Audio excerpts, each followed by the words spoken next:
we signed it, yeah. But I just looked at my buddy and just went, oh. And, you know, you can ask half the women he was in a scene with, and she's going to say the same damn thing, both. Well, so what happened with that is I did the scene with Ronnie, and I thought, you know what? I had fun, it felt good, and if I can do it with him, I can do this. So I fly to Hawaii, and now I'm getting ready to do my first scene, and the first thing we do is a sex scene. And I fell in lust with my leading man, and he carved my name in a tree, and it was Jerry Butler, and he made a necklace out of seashells, and so it's all wonderful and fun and romantic. And so we do the sex scene, and now we're going to do the dialogue scene to, you know, how this started. And so the scene is I'm just running along a path, and he comes up on a motorcycle and yells something at me, and I'm just supposed to say, go away. So I'm running along, and there's a guy with a boom, and he's running alongside of me.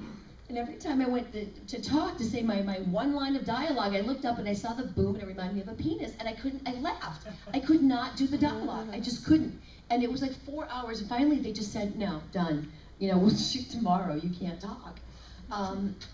And so that's how I started, decided to go to acting school, and the comedy was just a little way of me being more comfortable when I was nervous. Long answer to a short question, sorry. I mean, it's funny you said about that Dr. Ginger thing. Those were the first tapes that got discounted down. Because remember, everything was $100 for a while? Yeah. All of a sudden, it was Adam Home Video. You probably remember. It was Adam, right? So, of course. Yeah, and I always used to get complaints about this stuff, and I always wondered why. Now I know. Yeah. Yeah, well, and one of the big differences, you were talking about adult films today and how everything is shot. You know, I have a website, it's called GingerLynnAuctions.com, and what I do there is I designed it because I couldn't sell my clothing, my personal items from my films, a lot of them on eBay. So I decided to start my own site. And you know, in theory, all of the girls in the business sell their things there, and then their fans have the opportunity to buy them. Well, a lot of the girls, believe this or not, they're lazy. And you just don't take time to do it. So I started shooting a lot of the girls myself that come to my house, and, oh, so how many movies have you been in? And none of them know. Oh, I don't do movies, I do scenes. I've done 482 this month. Wow. And there are 4,082 women in the business. Now, back when I first started, there were 50 of us, and that's cast and crew. If you watch my beginning films, there's like 6 guys in every movie, and they're the same 6 guys. And so we became this, and it was also illegal to shoot. So it was kind of, you know, we were rebels and going against the society's norm and against the law. We were underground, and it was so much fun, and we were so tight. It was this family, a very incestuous family, but, you know, we hung out before we filmed, while we filmed, after we filmed, and again, this was the early 80s, so we called my apartment the Pit, because I had a sunken-in living room, and everybody would come over and, like, stay for 3 days in the pit and just hang out. And as time progressed and time has moved on, it's changed. And you know, films, there's been an amazing amount of wonderful people in the business and a lot of good films made. But then the internet, at first I thought it was amazing because I can watch anything I want. You know, whatever way I'm twisted that day, I can find it. And I thought it was the best thing ever. And then it got to the point now where there's no, it's just lost its soul and its innocence. And I'm not knocking porn today. You know, I love my career. I love the choices that I've made, the things I've done. But I wouldn't do it today. I would never do it today. And anyone who has a thought of being in it, I would tell you not to. It's not something that you do and then tomorrow you just move on if you become famous. You know, with me, I thought I would make 2 movies. My real name is Ginger Lynn Allen. I thought I'll cut off the Allen. No one will know. It didn't work. And so here, you know, 20 years later, I have a son and life and family and all. And I will always be known as Ginger Lynn. And it's one of those things that the choices you make can affect you forever. So you know, I wouldn't advise anybody to get into it. I think you need to make choices that you're comfortable with. You know, you have to be secure with yourself and really like sex and deal with people that maybe don't as much as you do. I think you got lucky because well, like Pete mentioned it too, you were like the second wave, you know, of adult films, and it really became, you know, quite acceptable at the time. So, right. So you know, giving that advice today, girls just seem like they're just ground up today. They're a dime a dozen, you know. And they always are right. But back then it was the second wave, and you actually were a name. You were somebody, and you know, now there's a whole bunch of guys like me who remember your films, and actually, you know, I've been with Pam for 30 years, and we've watched them as couples, but it's not the same anymore. It's different now. Well, you don't feel that intimacy with the person that you're watching. Exactly. You know? It's not a movie anymore. It's back to the loops. But Like it's sad. It's sad because, you know, people could actually act, like especially Ginger and a couple other people, and then. Well, and a handful of guys she mentioned Yeah. were all decent But actors. the whole There were thing is, 6 or 8 of them at the time. Yeah, they were like a frozen in time. Joey Silvera, John Leslie, Randy West. But like I say, you try to cross over. Yeah, even me, as minimal as I am, I just, you know, restore stuff, you know, produce things, and it's like you get a stigma. And it really sucks because, you know, Ginger's was in this series called Skin, I believe, correct? And it was a really great dramatic series, and you know, it proved to the world that Ginger Lynn can act. And it was a Bruckheimer series. Yeah. Oh, it's awesome. I honestly don't feel she got her due, because I think she could still carry a lead in the film right now. I mean, she's into the horror genre, and I just don't understand why people don't stand up and take notice of someone like Ginger, because she could carry a film. Thank you. You're welcome. I mean, you are a success story of someone who you did cross over, and you're considered as one of the few who successfully crossed over. How hard was it to make that leap to crossing over? In 1986, I woke up one day, and literally woke up one day, and rather than going, oh, today I'm going to blow this person, I'm going to do that, I'm all excited, I woke up and I went, oh, fuck. And no, it wasn't around Jeremy again, but I never want, I always wanted to, I remember the rule the girl told me, always do things you feel good about. And I woke up that day and I went, okay, I don't want to do this anymore. And I walked in, I said, I'm done, and I quit. And so then Which actually takes a big, I mean, like, you respect yourself to do that. I mean, that's I was in the middle of a contract, and I just went, no, I'm not, yeah, and I have to make choices I feel good about. I have to. This is the only today I get, and every day is important to me.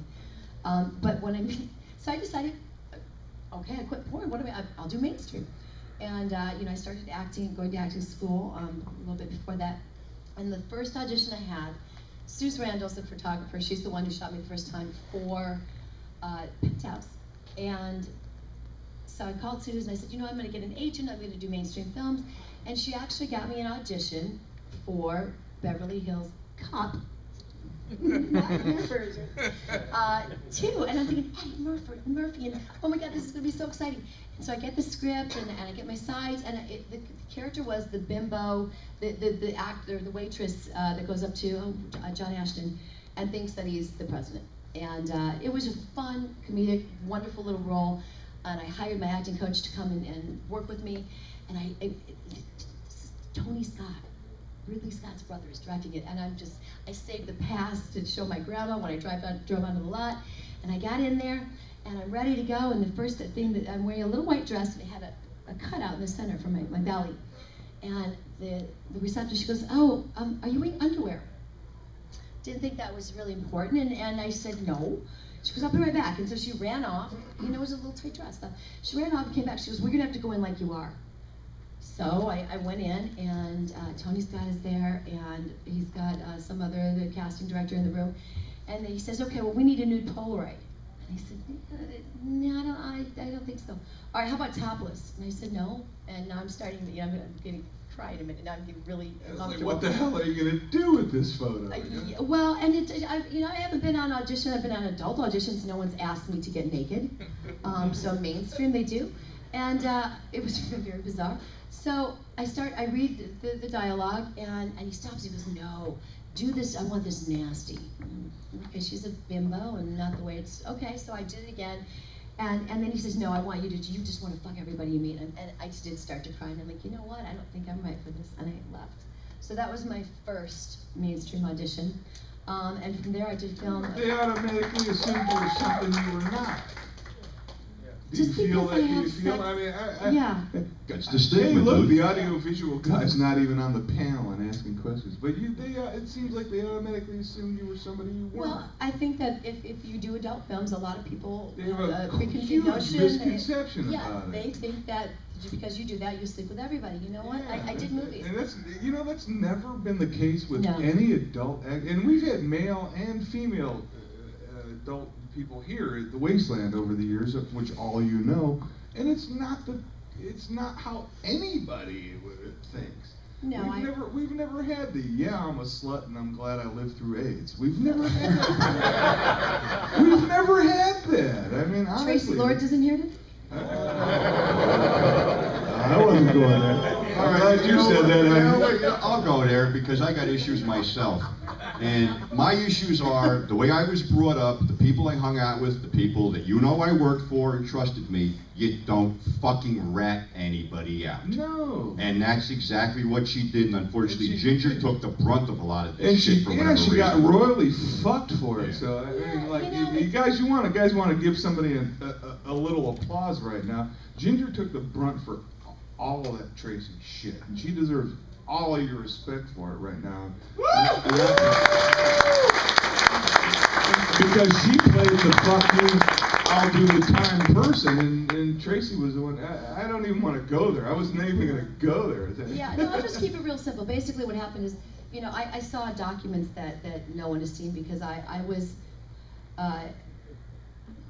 they wanted me to testify on Tracy's behalf against Exactly. 64 adult film producers. Right, and that's the my daddy didn't industry raise me and the snitches, people you you just work know. for, and that's fucking Yeah, no, wrong on no. so many levels. It is. So, you know, I did the right thing. I stand by my choices, and I can sleep at night. So. Exactly, and you have all the respect to everybody in this fucking room. And they jammed you up on the $2,000 IRS thing, if I remember right. $2,087.04. I was facing 6 That's how they years. that's how they shit on people. They find any way they can do it. Yeah, but I'm still here. Yeah, So it's live, all the kicking. In the I got to segue to that because Tracy did one film that when she was of legal age. And this is where the rat mentality comes in. When I was working for Norman Liquidators, I was pumping out 50 to 60 of these stupid tapes every day. So I had to order every week. One night I called in Caballero before I'm leaving. I go, I need an order. And they go, what you want we don't have. And I go, why? You're short? And he goes, no, the FBI just came in and took the masters. And he goes, as a favor to Tracy. So, Tracy, anybody's filming this, fuck you. All right, on that note. Yes, let's please change yourself. So after the Beverly Hills Cop 2 audition, you continued pursuing I did continue pursuing. crossover roles. And I did Wild Man, and while I was filming Wild Man, Rick Sloan, who directed me in the Vice Academy series, came by, offered me a role in Vice Academy 1. I did 1, 2, 3. After that, I did NYPD Blue. It just kind of, I did Young Guns 2, Silk Stockings. I did a kids series for a couple years, Super Force for Viacom, which was shut down to Disney World. Yeah, and I've been really lucky. I've done so many wonderful films. You know, Devil's Rejects. It's really an honor to work with Rob Zombie. Just an amazing, amazing director. Sid was wonderful.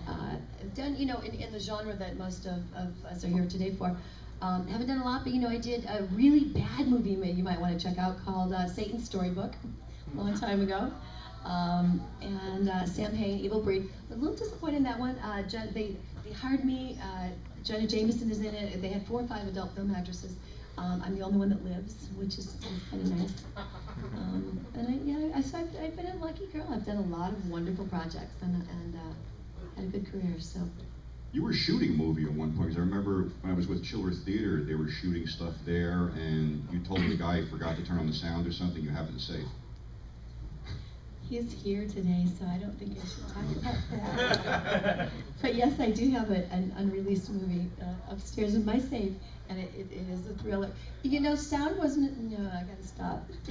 Okay. I like them. We'll pass on that. That's all right. We don't burn bridges here at the Wasteland. No, I we can't make do that. friends. It was just interesting because I was actually in the thing because somebody had said something to me about you're going to be at the party, and I go, yeah. And usually at any party, I was like, you know, the human highlight reel. So somebody had a camera in my face, and I'm doing all kinds of weird shit with this big ring, and that's why I remembered that because he said, oh, it's for Ginger. And I said, yeah, anything for Ginger, I'll do it. So. So I've got you upstairs in my safe. Oh yeah, best place to have me. I want to say that this is my first time at Cinema Wasteland, and I haven't done a whole lot of this genre of events or conventions, but this is where I've met some of the nicest people I've ever met. Everybody's been wonderful, and I want to thank you for having me. Wasteland is great. You yourself, man. Be proud that actually the guests notice that about us, because we get a lot of uninhibited, we get a lot of people on stage.